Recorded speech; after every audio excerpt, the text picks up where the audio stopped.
Itu. Jadi kalau tidak menyembah Allah, dipisahkan, dilenyapkan.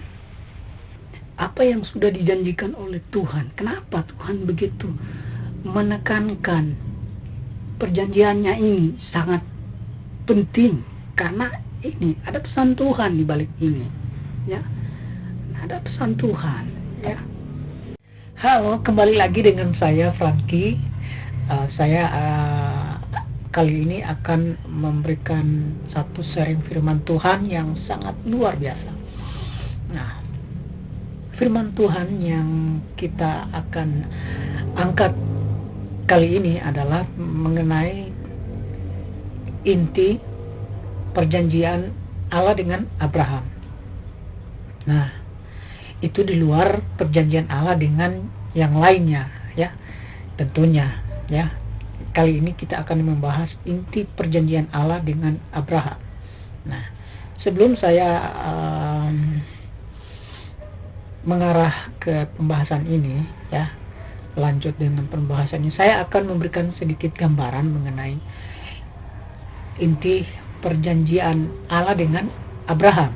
Nah, ada 7 hal yang saya sudah persiapkan, di mana 7 hal ini adalah 7 titik. Nah, 7 titik mengikat perjanjian Allah dengan Abraham.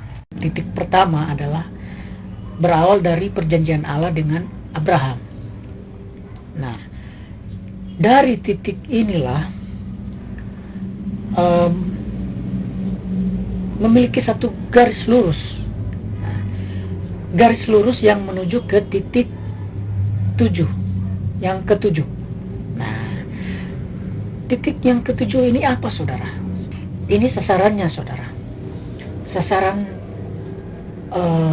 dari ikatan janji Allah dengan Abraham adalah titik ke-7 yang saya maksudkan tadi. Nah, titik ke-7 itu apa, saudara? Nah, jangan dulu di skip, ya. Ini sangat menarik, ya. Sangat menarik. Dan ini satu hal yang perlu kita pahami, pesan Tuhan yang sangat-sangat besar buat kita. Ini penting, ya. Penting, ya. Jadi ada 7 titik.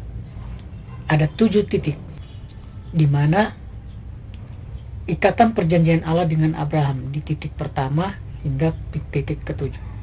Nah, kita bahas, ya. Kita bahas mengenai ini, tapi kita jangan dulu ke sana, ya. Kita jangan dulu membahas ini karena kita akan buka dengan doa, ya, saudara. Ya. Mari kita satu dalam doa. Terima kasih Tuhan Yesus, kami memuji kebesaran-Mu, di mana saat ini Engkau pelihara, Tuhan. Engkau terus melindungi kami dan terus memberikan kami kesehatan, kekuatan, dan hingga hari ini kami bertemu kembali dengan topik yang baru yang Tuhan berikan kepada kami. Terima kasih Tuhan, terima kasih. Sampaikanlah isi hati-Mu, sehingga isi hati-Mu ini tersampaikan sesuai kehendak-Mu. Terima kasih Tuhan, sertai kami dari awal, pertengahan, hingga akhirnya. Terpujilah Engkau Tuhan Yesus. Haleluya. Amin. Nah, ya, kita sudah berdoa, saudara. Kita akan melanjutkan pembahasan ini. Nah, tadi saya sudah katakan beberapa hal, ya. Ada 7 titik. Nah, 7 titik ini mengarah ke titik yang ke-7, ya. Nah, dari titik pertama hingga ke titik ke-7 itu ada satu ikatan perjanjian, ya. Ikatan perjanjian dari Allah dengan Abraham. Nah, gitu. Ikatan ini tidak boleh putus, harus tetap ada hingga ke titik ke-7. Nah, mari kita bahas satu persatu, ya. Titik apa aja yang akan dilewati hingga titik ke-7, ya. Tapi sebelumnya kita akan melihat dulu, ya.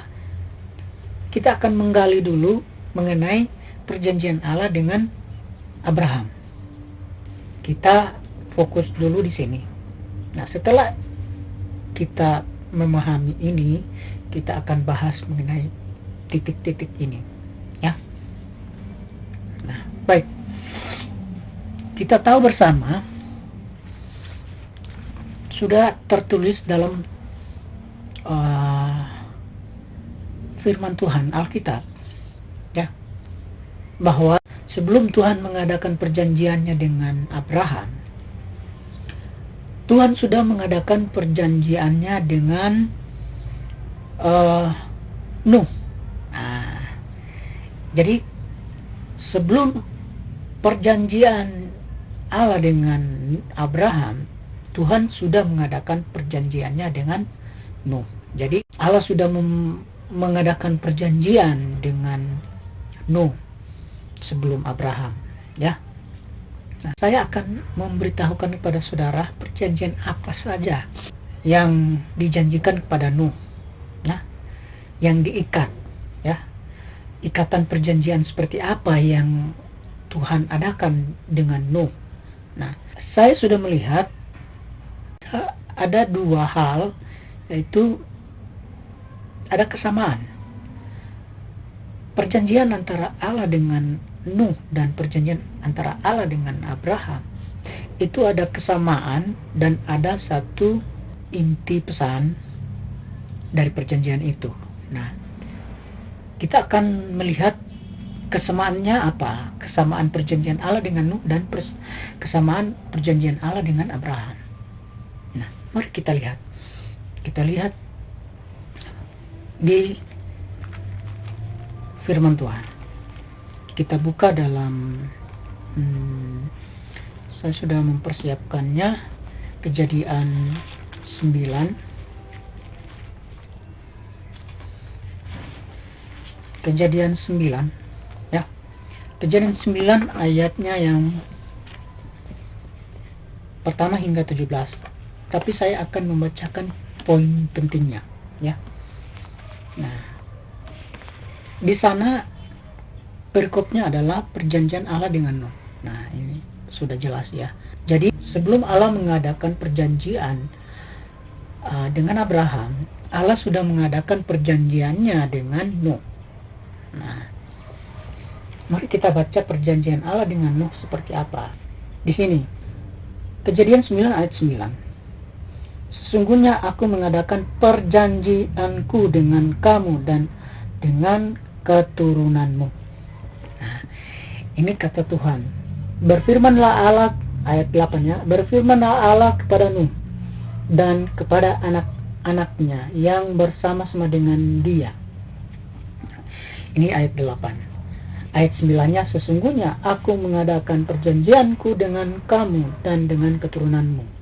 Nah, ini adalah kesamaannya. Nah, kalimat ini, kalimat yang sama yang Tuhan ucapkan kepada Abraham. Kejadian 17 ayat 7. Aku akan mengadakan perjanjian antara aku dan engkau serta keturunanmu turun-temurun menjadi perjanjian yang kekal. Ini kalimat yang sama yang diucapkan Tuhan, baik itu kepada Nuh maupun kepada Abraham. Ya, saudara. Jadi kesamaannya ini. Jadi Allah mengadakan perjanjiannya, dia mendahulukan kalimat ini. Dia mendahulukan kalimat ini. Ini adalah kalimat yang sangat penting yang Tuhan tekankan. Kenapa Tuhan ulangi lagi kalimat ini kepada Abraham? Ini adalah kalimat penting, pesan yang penting. Ini janji Allah yang tidak akan dia ingkari. Ya, aku akan mengadakan perjanjianku dengan kamu dan dengan keturunanmu. Nah, inti dari pesan Tuhan kepada Nuh seperti ini. Nah, sebentar kita akan mengupas tuntas mengenai inti dari perjanjian Allah dengan Abraham. Nah, karena itu topik kita. Nah,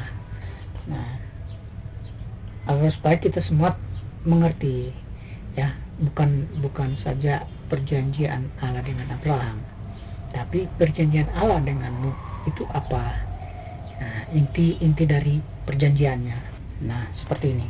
Dan Allah berfirman, ya, Allah berfirman, inilah tanda perjanjian yang kuadakan antara aku dan kamu, serta segala makhluk yang hidup yang bersama-sama dengan kamu, turun-temurun untuk selama-lamanya. Nah, ini seperti yang saya bahas kemarin mengenai tanda. Dan Allah berfirman, inilah tanda perjanjianku dengan kamu. Nah, inilah tanda. Berarti kata tanda ini sangat penting juga poinnya, ya. Kenapa? Karena ada sesuatu pesan yang Tuhan taruh di kata tanda ini. Inilah tanda perjanjian antara aku dan kamu, yang kuadakan antara aku dan kamu dan keturunanmu. Nah, ya, seperti itu. Nah, kita teruskan. Seperti apa perjanjian Allah?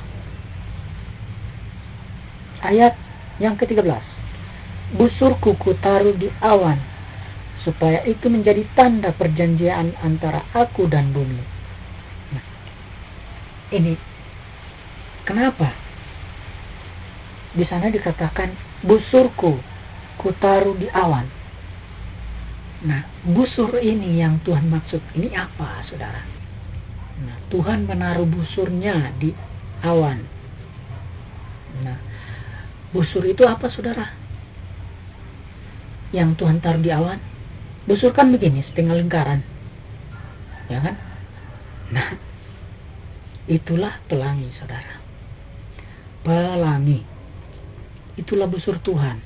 Jadi pada saat hujan datang di bumi, turun ke bumi, nah, jika ada pelangi yang muncul di atas awan, Tuhan akan mengingat perjanjiannya, perjanjian Tuhan dengan Nuh yang sudah disahkan, dimateraikan.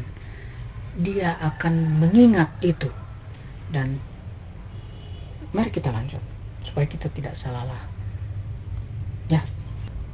Apabila kemudian kudatangkan awan di atas bumi dan busur itu tampak di awan, maka aku akan mengingat perjanjianku yang telah ada antara aku dan kamu, serta segala makhluk yang hidup, segala yang bernyawa, sehingga segenap air tidak lagi menjadi air bah untuk memusnahkan segala yang hidup.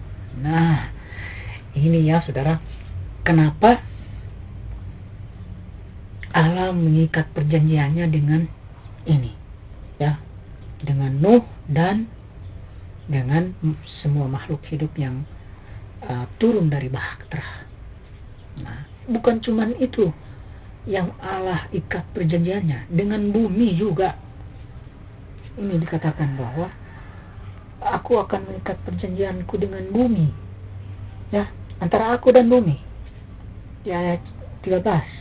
Busurku kutaruh di awan, supaya itu menjadi tanda perjanjian antara aku dan bumi. Nah, bukan hanya dengan Nuh dan anak-anaknya dan segala makhluk yang turun dari bahtera yang Tuhan ikat perjanjian, tapi dengan bumi juga.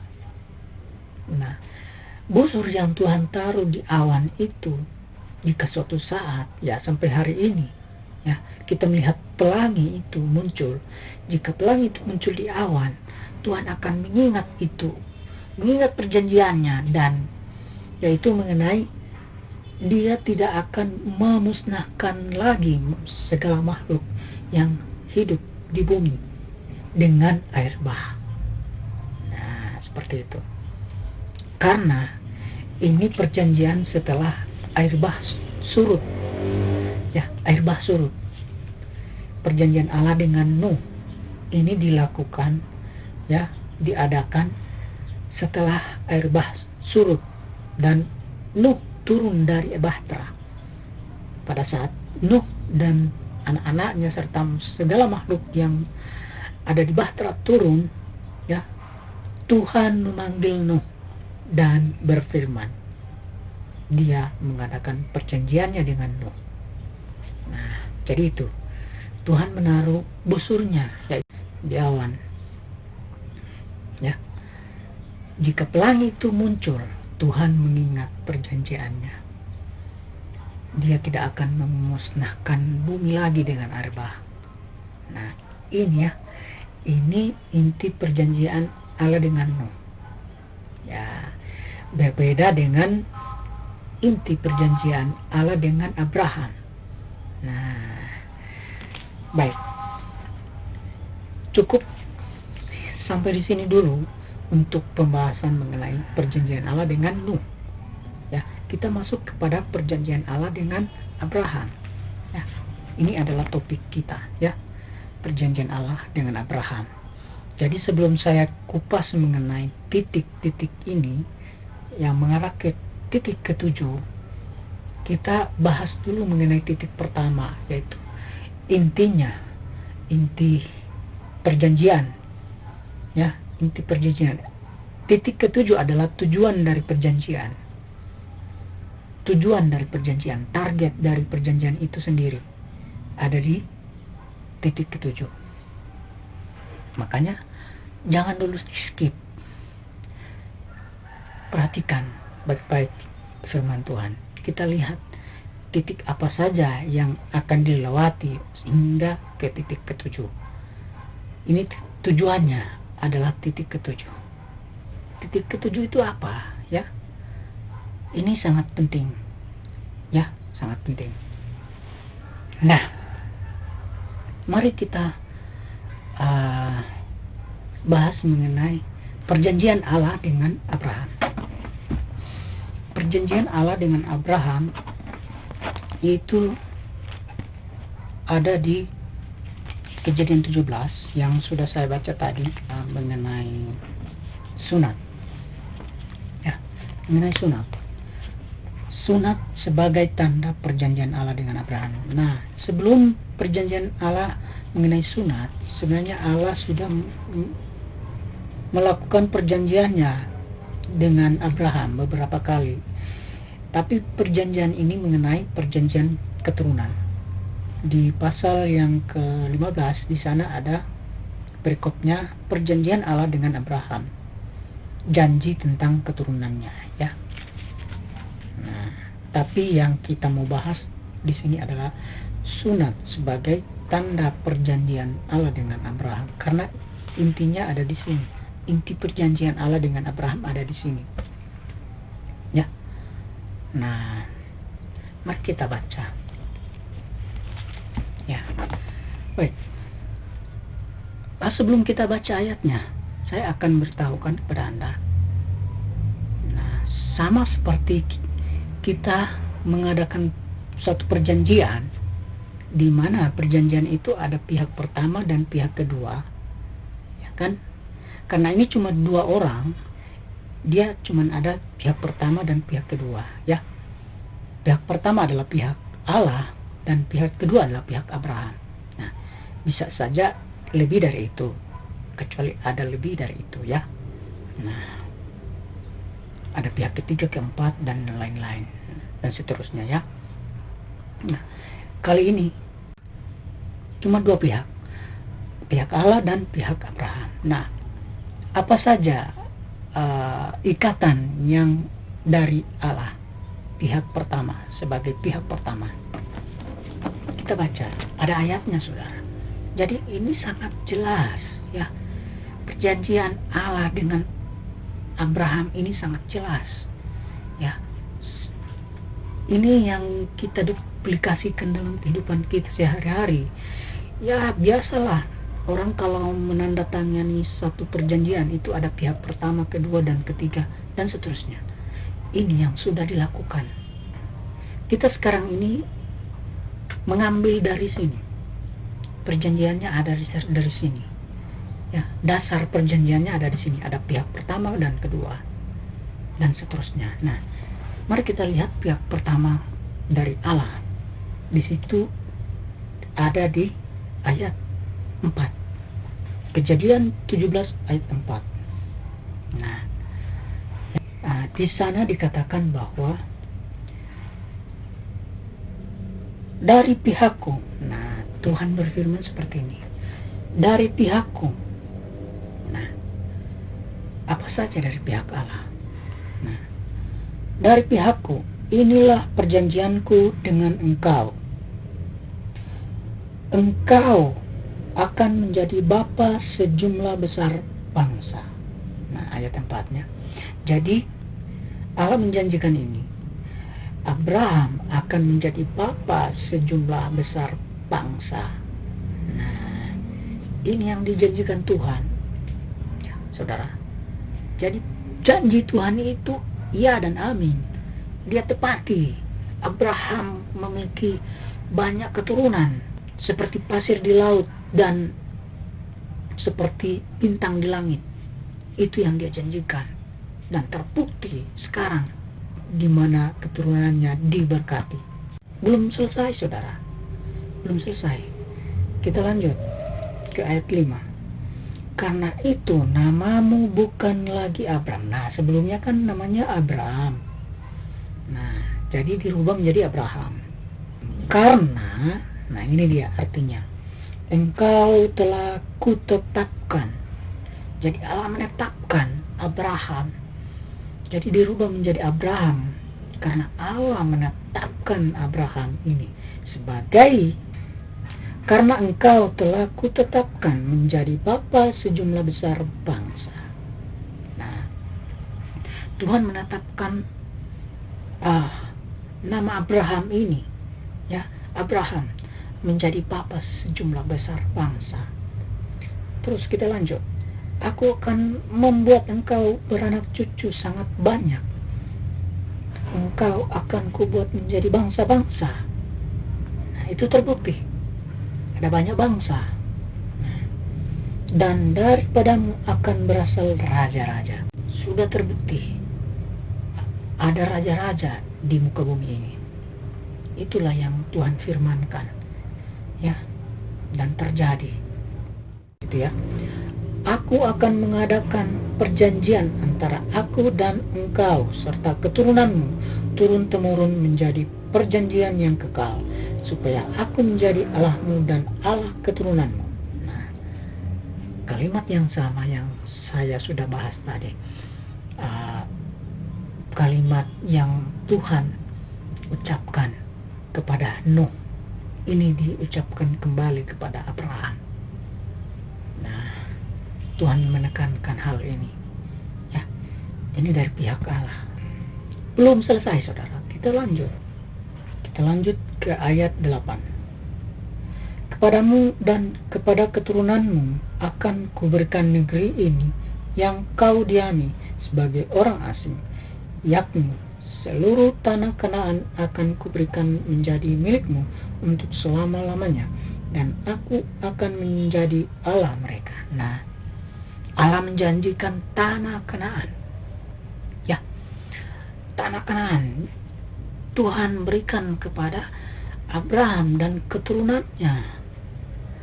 Nah, ini ya, Tuhan menjanjikan ini, tanah ini, ya, diberikan kepada Abraham dan keturunannya. Nah, di video sebelumnya saya membahas tentang mimpi Yakub. Nah, di sana Tuhan memberikan perjanjiannya, janjinya kepada Yakub. Ya, nah perjanjian ini sudah ditetapkan di sini. Sudah ditetapkan kepada Abraham. Nah, itu diteruskan kepada Yakub. Ya, Tuhan ingatkan lagi kepada Yakub. Akulah Tuhan, Allah Abraham, nenekmu. Ya, itu kata Tuhan. Ya, di sana dikatakan seperti itu. Nah, di mana janji Tuhan mengenai keturunan, ya, Tuhan akan memberikan tanah tempat dia berbaring waktu itu. Tanah itu diberikan Tuhan kepada Yakub. dan keturunannya. Nah, itu ya, seperti itu. Nah, ini pihak Allah, saudara.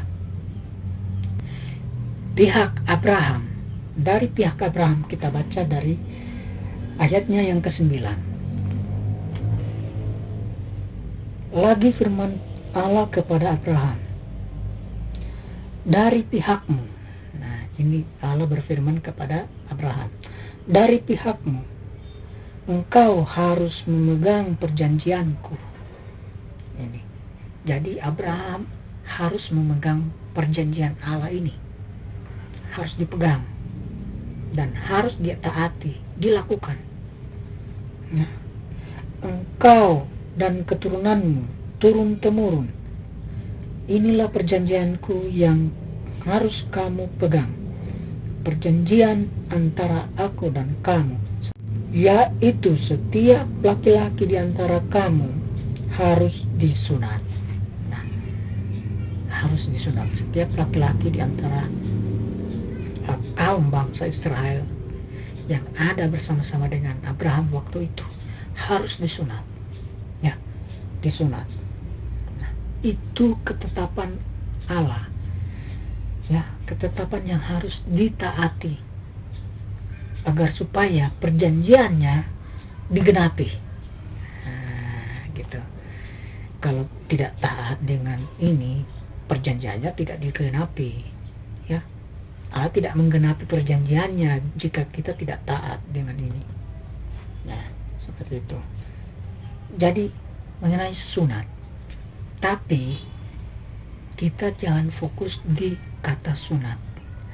Kita harus mengerti di sini apa yang Tuhan tekankan di sini adalah tanda perjanjian. Yang berikutnya juga di sini dikatakan sunat sebagai tanda perjanjian. Jadi ini sunat ini adalah tanda perjanjian. Sunat adalah tanda perjanjian Allah dengan Abraham. Kenapa harus disunat, saudara? Nah, jadi ilustrasinya seperti ini. Disunat artinya itu sama halnya memberikan tanda kepada Allah bahwa orang-orang yang disunat itu adalah orang pilihan Allah. Allah akan melihat daging yang dikerat bahwa itulah keturunan-keturunan Abraham. Jadi orang yang tidak dikerat dagingnya, daging katannya, itu bukan keturunan Abraham. Jadi Allah akan melenyapkan, itu dikatakan di Alkitab. Allah akan melenyapkan orang-orang yang tidak disunat. Nah, seperti itu. Nah, kita tidak membahas mengenai sunat, caranya dan artinya kata sunat. Kita hanya fokus kepada tanda perjanjian. Kita lihat kata tanda perjanjian ini. Apa sih yang Tuhan maksudkan apa? Ya, saya sudah mencari arti kata tanda, yaitu tanda artinya di kamus Alkitab ya. Tanda artinya begini. Sesuatu yang mempunyai arti khas. Jadi artinya yang sangat khusus. Atau, nah ini, menandakan karya penyelamatan Allah terhadap Israel. Nah, itu yang sudah saya bahas kemarin di video sebelumnya mengenai mimpi aku, yaitu penyelamatan. Janji tentang penyelamatan. Ya, pertama janji lahiriah, kedua adalah janji penyelamatan. Lahiriah ini apa? Tentang memberkati, Tuhan memberkati keturunan Yakub dan seterusnya. Janji kedua adalah tentang janji keselamatan. Nah, sama yang dilakukan Allah dan Abraham ini. Keluaran 12. Nah, kita lihat Keluaran 12. Mari kita belajar. Ini inti dari hati Tuhan yang mau Dia sampaikan pada kita. Nah, Keluaran 12 ayatnya yang ke-26 dan 27. Ini yang sudah saya bahas di video sebelumnya mengenai Yakub. Ya, mimpi Yakub. Sebelumnya kita bacakan ayat yang ke-13. Ini ada kaitannya mengenai tanda, ya. Di sini dikatakan bahwa itulah korban Paskah, ya.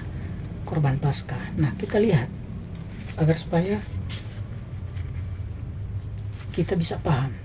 Di ayat 13 begini. Dan darah itu menjadi tanda bagimu pada rumah-rumah di mana kamu tinggal.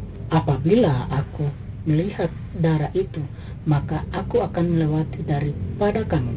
Jadi tidak akan ada tulah kemusnahan di tengah-tengah kamu apabila aku menghukum tanah Mesir. Nah, ini yang saya bilang tadi mengenai tanda. Jadi penekanannya di tanda, ya. Dan darah itu menjadi tanda. Nah, tanda penyelamatan, ya. Darah anak domba yang tak bercacat celah ini ditaruh di ambang pintu rumah-rumah orang Israel. Di saat malaikat Tuhan melewati rumah-rumah, ya, maka rumah bangsa Israel yang ada tanda darah anak domba ini dilewati, ya, dilewati karena Tuhan sudah mengadakan perjanjiannya kepada Musa, ya, itu dalam perayaan Paskah. Di perayaan Paskah. Nah, di sana dikatakan, saya bacakan. Dan apabila anak-anakmu berkata kepadamu, apakah artinya ibadahmu ini? Maka haruslah kamu berkata, itulah korban Paskah bagi Tuhan yang melewati rumah-rumah orang Israel di Mesir. Ketika ia menulahi orang Mesir, tetapi menyelamatkan rumah-rumah kita. Nah, ini menyelamatkan rumah-rumah kita. Tuhan memerintahkan untuk merayakan Paskah, ya, dengan cara roti tidak beragi, ya, seperti itu. Dan tapi intinya adalah tanda darah anak domba, ya. Ini tulah ke-10 yang Tuhan berikan waktu itu, sehingga bangsa Israel luput dari tulah ini. Nah, ya, jadi itu sebagai tanda penyelamatan. Ya, itulah janji Tuhan kepada Abraham. Kita sudah membahas dua pihak ini, dari pihak Allah dan pihak Abraham. Ya, mari kita lanjut pada titik yang berikutnya. Ini titik pertama sudah kita bahas mengenai janji Allah dengan Abraham. Dari pihak Allah dan pihak Abraham sudah kita bahas. Nah, sekarang kita menuju ke titik kedua. Titik kedua ini apa, saudara? Ya, titik kedua ini adalah mari. Nah, sebelumnya saya akan jelaskan sedikit. Jadi dari janji ini, titik pertama ini bertolak dari janji ini, janji Allah dengan Abraham. Titik ini dia menuju terus dari tahun ke tahun, ya, dia terus berjalan. Bangsa Israel disertai Tuhan, ya kan? Akhirnya bangsa Israel terjebak di dalam perbudakan Mesir. Nah, janji ini tetap ada di sana, tapi janji ini terhimpit oleh perbudakan Mesir. Jadi janji Allah itu terhimpit, seolah-olah tidak bisa bergerak. Janji Allah dengan Abraham yang tadinya bebas, dihimpit, diperbudak oleh bangsa Mesir. Nah, terdengarlah suara tangis dari bangsa Israel di surga, ya. Nah, bagaimana caranya Tuhan mau membebaskan bangsa ini, di mana janjinya ada di sana, ya. Janji Tuhan itu ada di sana dan terhimpit oleh perbudakan Mesir. Nah, Tuhan membuat satu strategi, ya, yaitu dengan lahirnya Musa. Diutuslah Musa, ya. Ini kehidupan Musa ini sudah dalam rancangan Tuhan, di mana Tuhan menaruh Musa di dalam istana Firaun. Nah, untuk menguasai istana ini, ya. Jadi Tuhan menaruh Musa di istana Firaun, sehingga Musa besar di sana, ya. Dibesarkan di Mesir dengan pola pikir Mesir, dengan sistem Mesir, dan dengan karakter Mesir. Tapi hatinya tetap menjadi milik Tuhan. Dia sebagai orang pilihan yang mewarisi janji itu, ya. Dialah. Jadi Musa mewarisi janji itu, walaupun dia ada di lingkungan Firaun, di istana Mesir. Nah, Tuhan membuat strategi yang sangat halus di sana, ya, seperti itu. Nah, setelah bangsa Israel dibebaskan dari perbudakan Mesir, ya, bebas, janji itu bebas, ya. Janji itu bebas bersama-sama dengan kebebasan perbudakan di Mesir. Nah, bangsa Israel sudah dibebaskan. Mereka menuju terus keluar, ya. Keluar. Nah, di Gunung Sinai, di sana bangsa ini membuat hati Tuhan sakit. Kenapa, saudara? Karena bangsa ini sudah menyembah berhala. Jadi keterikatan bangsa ini terhadap dewa-dewa Mesir itu mereka bawa, ya, sehingga mereka mengadakan satu upacara penyembahan berhala di bawah Gunung Sinai ini. Nah, hati Tuhan sangat sakit dengan perbuatan bangsa Israel ini, ya, sehingga janji yang Tuhan tetapkan dengan Abraham ini, ya, itu bukan lagi dihimpit, tapi sudah tercabik-cabik, ya, tercabik-cabik. Janji itu sudah tercabik-cabik oleh dosa yang dilakukan oleh bangsa Israel, ya, dosa yang menyembah berhala. Tuhan marah dengan ini. Akhirnya Tuhan berfirman kepada Musa. Dia membuat satu hukum. Dia membuat hukum untuk membendung penyembahan berhala ini, dosa-dosa bangsa Israel ini. Nah, Tuhan membendung dengan apa? Dengan hukum Taurat. Tuhan memberikan hukum Taurat kepada bangsa ini, sehingga mereka harus, mau nggak mau, harus taat dengan hukum ini. Nah, itu yang Tuhan lakukan agar supaya janji Tuhan itu aman, ya, aman di bangsa ini, bangsa Israel ini. Itu strategi Tuhan yang sangat luar biasa, ya.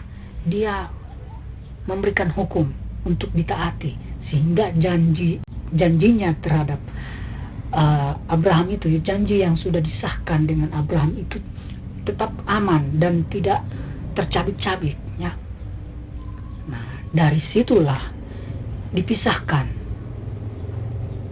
Ya, orang-orang yang menyembah berhala dipisahkan Tuhan. Jadi orang-orang yang taat pada Tuhan, mereka taat pada hukum Taurat waktu itu. Taat pada hukum Taurat, sehingga janji yang ada di bangsa ini terus ada. Jadi hukum Taurat ini fungsinya adalah mengawal janji ini, janji Tuhan, mengawal janji yang Tuhan sahkan kepada Abraham, dikawal dengan hukum Taurat. Nah, kenapa Tuhan mengeluarkan hukum Taurat? Untuk mengawal janji ini, sehingga janji ini akan terus ada hingga ke sana, ke titik yang sudah ditentukan, ya. Nah, kalau demikian, apakah maksudnya hukum Taurat? Nah, ini yang saya jelaskan tadi, ya. Ia ditambahkan oleh karena pelanggaran-pelanggaran. Nah, jadi hukum Taurat itu Tuhan keluarkan karena pelanggaran bangsa Israel. Mereka menyembah berhala, ya, menyembah berhala, sudah berbuat dosa, sehingga hukum Taurat diberikan agar supaya bangsa ini mentaati hukum Taurat, sehingga janji yang Tuhan adakan dengan Abraham itu dibebaskan dari penyembahan berhala. Nah, setelah janji ini sudah dikawal, ini udah di titik kedua, ya. Ini titik kedua, yaitu hukum Taurat. Titik kedua adalah Tuhan mengeluarkan hukum Taurat. Nah, itu, ya. Mari kita belajar bersama. Kita harus memahami, ya. Jadi itu, hukum Taurat dikeluarkan. Ini di titik kedua. Titik pertama adalah janji itu. Nah, janji itu setelah disahkan Tuhan, dimeteraikan Tuhan, dia terus berjalan. Seiring waktu, janji ini, ya, diikat oleh perbudakan Mesir, ya, seperti itu. Dikeluarkan lagi, janji ini tercabik-cabik karena bangsa Israel menyembah berhala. Nah, bangsa Israel menyembah berhala. Nah, setelah dipilih, ya, yang tidak mengikuti Tuhan, perintah Tuhan, dilenyapkan, disingkirkan. Nah, mereka yang mentaati hukum Taurat di bawah bersama-sama dengan Musa. Nah, berjalan bersama-sama dengan Musa menuju tanah perjanjian, tanah Kanaan. Nah, karena bangsa Israel sudah keluar dari tanah itu, ya. Nah, terus kita terus lagi, ya. Terus janji ini dikawal oleh hukum Taurat, terus dikawal hingga di saatnya, saat dimana janji ini melewati iman kepada Kristus. Nah, titik berikutnya adalah iman kepada Kristus. Ya, itulah yang Tuhan sudah nubuatkan dalam Paskah. Nah, itulah darah Kristus, darah anak domba tak bercacat celah, mengarah ke Kristus. Nah, ini mengarah ke Kristus. Nah, kita baca ayatnya supaya kita lebih diteguhkan, ya. Kita baca dalam Galatia, saudara. Galatia pasalnya yang ketiga, ya. Galatia pasal ketiga. Nah, ayatnya yang ke 23.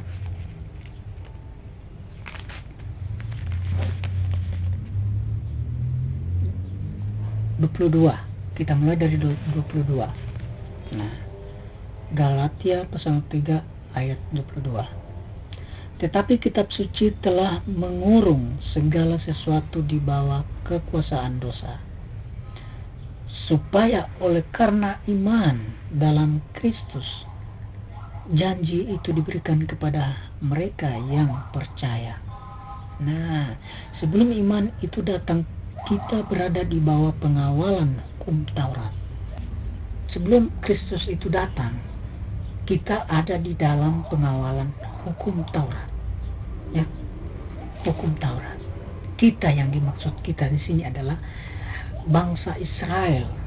Ya, bangsa Israel di mana janji Tuhan dengan Abraham itu ada.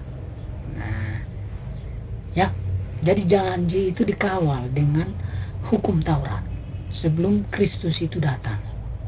Nah, mari kita sebelum kita membahas mengenai penyelamatan, mengenai ke arah titik Kristus ini datang, kita ambil garis lurus dari Abraham sampai ke Kristus. Nah, yaitu di Kejadian 17, ya, mengenai janji yang Tuhan tetapkan kepada Abraham. Nah, di sini kita lihat dari pihak Allah. Aku akan membuat engkau beranak cucu sangat banyak. Engkau akan kubuat menjadi bangsa-bangsa, dan daripadamu akan berasal raja-raja. Nah, ini garis lurus mengarah kepada Kristus. Ini garis lurus mengarah, ini salah satu garis lurus mengarah ke Kristus. Ya, salah satunya ini. Nah, yang lainnya adalah tanda karya penyelamatan. Karya penyelamatan. Nah, kita bahas dulu ini sebelum kita mengarah ke sana. Tuhan sudah menjanjikan ini, di mana Abraham akan menjadi bangsa-bangsa, dan daripadamu akan berasal raja-raja. Dari keturunan Abraham akan berasal raja-raja. Nah, raja-raja yang dimaksud di sini adalah raja-raja di bumi. Nah, raja-raja di bumi. Nah, siapakah raja di atas segala raja? Mari kita baca sumbernya. Nah, ini dia. Ini adalah garis lurus dari apa yang Tuhan janjikan kepada Abraham, yaitu Tuhan akan membuat keturunan Abraham menjadi raja-raja. Nah, raja-raja di bumi, ya. Nah, siapakah raja di atas segala raja? Ini. Nah, 1 Timotius 6 ayatnya yang ke-14 dan 15. Mari saya baca, ya. Nah, turutilah perintah ini dengan tidak bercacat dan tidak bercela, hingga pada saat Tuhan kita Yesus Kristus menyatakan dirinya, yaitu saat yang akan ditentukan oleh penguasa yang satu-satunya dan yang penuh bahagia, Raja di atas segala raja dan Tuhan di atas segala Tuhan. Nah, saudara, ini ya, garis lurus itulah mengarah ke Kristus, ya. Apa yang sudah dijanjikan oleh Tuhan. Kenapa Tuhan begitu menekankan perjanjiannya ini sangat penting? Karena ini ada pesan Tuhan di balik ini, ya. Ada pesan Tuhan, ya. Nah, itu pertama, ya. Raja-raja mengarah ke Kristus, ya. Kedua, tanda penyelamatan. Nah, siapa yang penyelamat itu? Darah anak domba Allah, darah anak domba yang tak bercacat, dialah Kristus. Mengarah ke Kristus semuanya. Nah, iman kepada Kristus itulah titik yang ketiga, ya. Titik yang ketiga di mana hukum Taurat tidak berlaku lagi setelah Kristus datang ke bumi, ya. Mari kita lihat, kita buktikan kenapa hukum Taurat tidak lagi mengawal janji itu. Nah, janji ini sudah tidak dikawal lagi karena Kristus, iman kepada Kristus. Ya, di saat iman kepada Kristus digenapi, janji itu sudah tidak lagi dikawal oleh hukum Taurat. Jadi hukum Taurat tidak berlaku lagi. Ya, seperti itu. Jadi hukum Taurat sudah lepas dari janji itu, sudah tidak mengawal lagi. Sebelum iman kepada Kristus itu datang, hukum Taurat terus mengawal janji itu. Ya, terus mengawal. Di saat Kristus datang, iman kepada Kristus datang, ya, di saat itulah hukum Taurat lepas dari situ. Ya, janji itu sudah tidak dikawal lagi karena ada iman kepada Kristus. Nah, mari kita buktikan supaya saudara benar-benar yakin akan kebenaran ini. Ya, Galatia pasal 3. Nah, saya akan bacakan poin-poinnya, ayat-ayat poinnya. Saya bacakan dari ayat yang ke-16. Perikop di sana adalah hukum Taurat atau janji. Nah, ya. Jadi hukum Taurat mengawal janji itu. Ayat 16. Adapun kepada Abraham diucapkan segala janji itu dan kepada keturunannya. Tidak dikatakan kepada keturunan-keturunannya. Jadi beda. Dikatakan kepada keturunannya beda dengan kepada keturunan-keturunannya. Tapi kalau dikatakan keturunannya, itu hanya satu orang, dikatakan hanya satu orang, ya, kepada Abraham. Jadi mengarah kepada Abraham, tidak dikatakan kepada keturunan-keturunannya, seolah-olah dimaksudkan banyak orang, ya, tetapi hanya satu orang, dan kepada keturunanmu. Ya. Jadi dikatakan di sana dan kepada keturunanmu. Itu sebabnya kenapa Allah setiap kali Allah melakukan perjanjiannya dengan umatnya, ya, pertama dengan Nuh, dia katakan kalimat ini, ya, aku akan mengadakan perjanjianku dengan kamu dan dengan keturunanmu, bukan dengan keturunan-keturunanmu, ya, tapi dengan keturunanmu. Itu mengarah kepada Nuh, personnya, orangnya, orang tersebut, bukan kepada orang banyak, keturunan-keturunannya.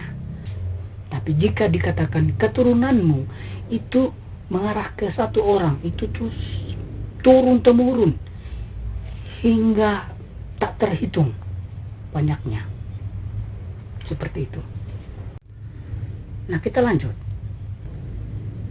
Ya, jadi sini dikatakan bahwa tidak dikatakan kepada keturunan-keturunannya, seolah-olah dimaksud banyak orang, tapi hanya satu orang, dan kepada keturunanmu, yaitu Kristus. Jelas di sini dikatakan Tuhan, ya, ada satu garis lurus mengarah ke sini, iman kepada Kristus, ke titik ini, ya. Jadi iman kepada Kristus. Nah, kita lanjut supaya kita memahami apa yang saya katakan tadi itu benar, ya. Nah, sampai datang keturunan yang dimaksud oleh janji itu. Nah, sampai datang, ini jelas, saudara, jelas. Jadi keturunan yang dimaksudkan Allah kepada Abraham itulah siapa? Kristus yang datang menebus dosa-dosa manusia, ya. Nah, seperti itu. Nah, itu dia. Nah, jadi hukum Taurat adalah penuntun bagi kita sampai Kristus datang, ya, iman, sampai iman kepada Kristus itu datang. Nah, supaya kita dibenarkan karena iman. Saya akan jelaskan mengenai orang-orang percaya. Ya, mengenai janji Allah kepada orang-orang yang percaya di luar bangsa Israel. Tidak hanya bangsa Israel diberkati dengan janji itu, diberikan berkat dari janji itu, tapi orang-orang di luar dari bangsa Israel, ya, di luar dari bangsa Israel, tapi memiliki iman kepada Kristus, semua berpusat pada Kristus. Jadi jika orang yang percaya kepada Kristus, dia walaupun dia bukan keturunan Abraham, yaitu bangsa Israel, ya, dalam tanda kutip bangsa Israel yang sesungguhnya, dia di luar dari itu, tapi jika dia beriman kepada Kristus, dia terhisap mewarisi janji Abraham ini. Nah, mewarisi itu Tuhan luar biasa, sangat luar biasa, dahsyat. Dia mengatur begitu ketat dan begitu sangat rapi. Ini pesan Tuhan dari janji ini sangat luar biasa, pesan Tuhan. Nah, kita berlanjut, ya, kita berlanjut. Kita lanjut, ya, kita lanjut lagi. Setelah kita menerima Kristus, kita menjadi bagian dari Kristus, kita sudah mewarisi janji itu. Nah, janji yang sudah kita dapatkan itu, janji itu apa, saudara? Yang kita sebutkan seperti di video kemarin, yaitu janji secara lahiriah, yaitu keturunan. Tuhan memberkati kita dengan keturunan. Dan janji kedua adalah janji penyelamatan, janji keselamatan. Nah, keselamatan yang dimaksud itu adalah keselamatan pada Kristus. Dan setelah kita menerima keselamatan itu harus dipegang teguh di dalam diri kita, ya, dipegang teguh di dalam diri kita. Nah, dan janji itu harus berbuah. Nah, janji kepada Kristus itu harus berbuah, harus dibagi kepada sesama kita.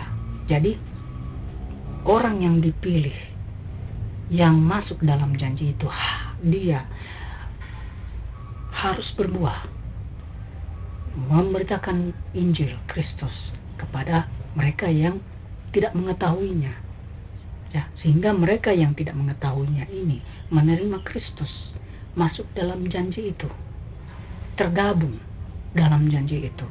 Itulah poin titik yang keempat, yaitu di mana tanggung jawab seorang yang sudah masuk dalam janji itu, ya, masuk dalam janji itu, dia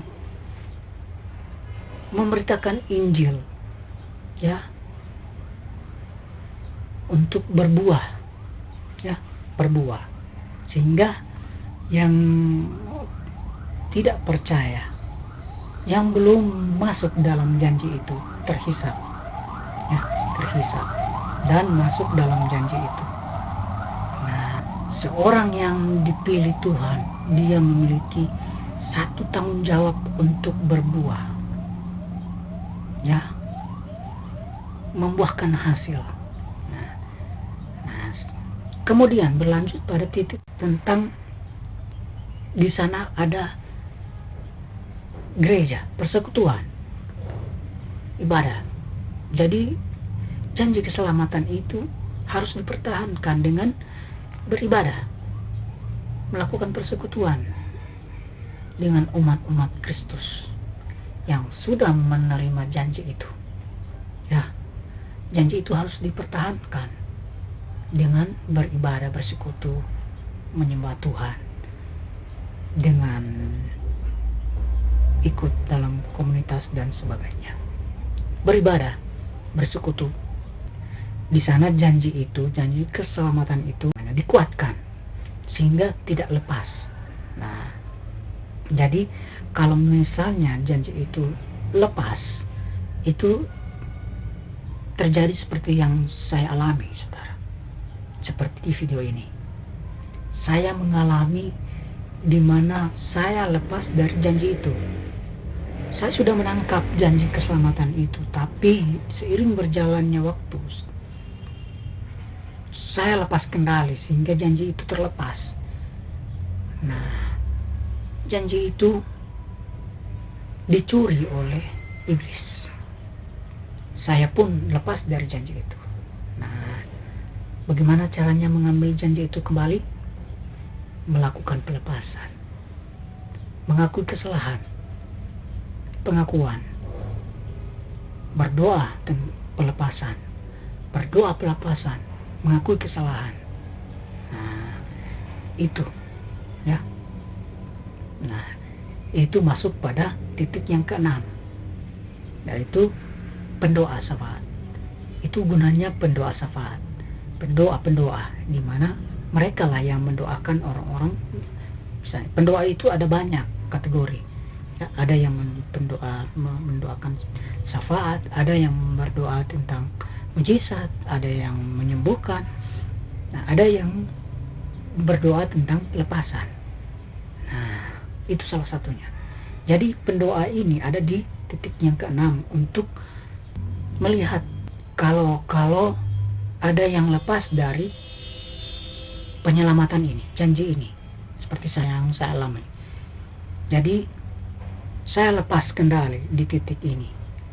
Di titik yang kelima saya lepas kendali sehingga saya lepas dari jalurnya janji itu, keluar dari jalur janji itu. Nah, di saat saya lepas, pendoa ini mereka mendoakan. Jadi kita yang ke sana.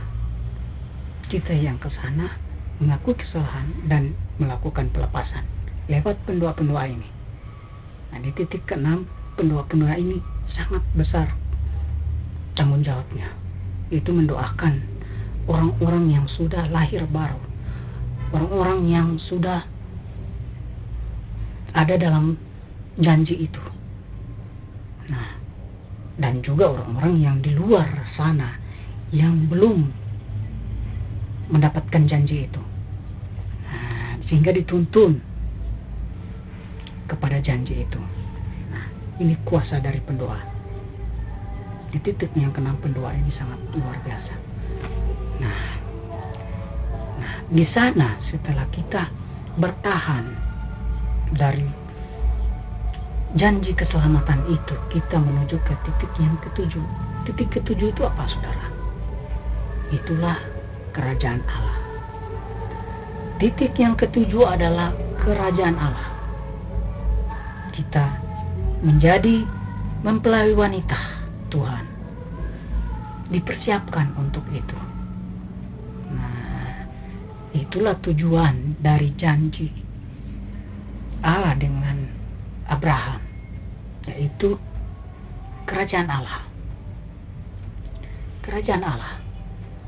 Sehingga janji itu terus hingga menuju kerajaan Allah. Bersama-sama dengan Allah. Gitu. Ya, saudara. Jadi itu sudah Tuhan katakan di sini. Kamu harus memegang janjiku ini, yaitu aku harus menjadi Allahmu. Nah, itu yang Tuhan mau. Jadi hanya satu Tuhan yang kita sembah, yaitu Dia yang memiliki janji itu. Dia yang memberikan janji itu. Nah, selain Dia tidak boleh ada yang lain seperti yang dilakukan oleh bangsa Israel, menyembah berhala. Tuhan murka di sana sehingga menyingkirkan orang-orang yang menyembah berhala.